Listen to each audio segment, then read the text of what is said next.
دغه ترانسفارمر چې د 4 میگاواټ برېښنا د تولید ظرفیت لري د 1,800,000 افغانیو په ارزښت د برېښنا شرکت لخوا په بلخ ولسوالۍ کې ګټې اخیستنې ته وسپارل شو. د بلخ ولایت چارواکي وایي چې دغه ترانسفارمر په فعالېدو سره به 14,000 کورنۍ برېښنا ته لاسرسی ومومي چې تر ډیره به په یاد ولسوالۍ کې دغه ستونزه هواره شي.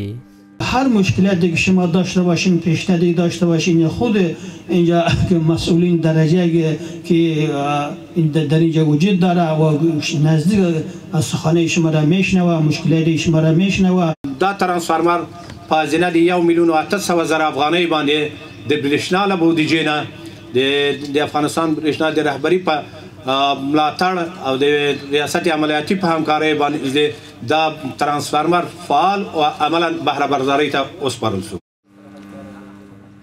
ورته مهال د برېښنا شرکت عمومي رئیس چې په همدې موخه بلخ ولایت ته سفر کړی وایي چې په تیرو 4 میاشتو کې د ټول هیواد په کچه د برېښنا د تولید 14 لویې پروژې طرحه شوي چې دغه پروژې به د 502 میگاواټ برېښنا د تولید ظرفیت ولري.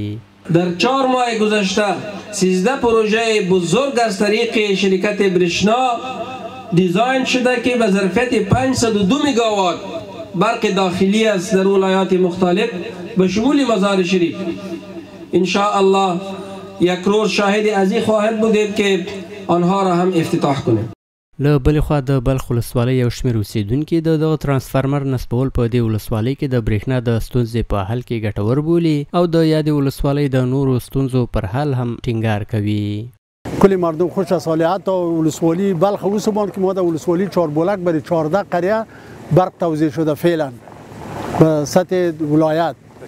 دیگه ما شیم دراستیم که باید این پروژه ما انکشاف کنه. خواست ما از امارت اسلامی است که در کلگشان برق داده شود و در روشنی استفاده کنه سهولت به ان شاء الله انتظارش هستم که برقایشان قوی شود ترانسپاران قوی شود در اونام برق داده شود و هم یاداری ما است و هم در روشنی زندگی کنه.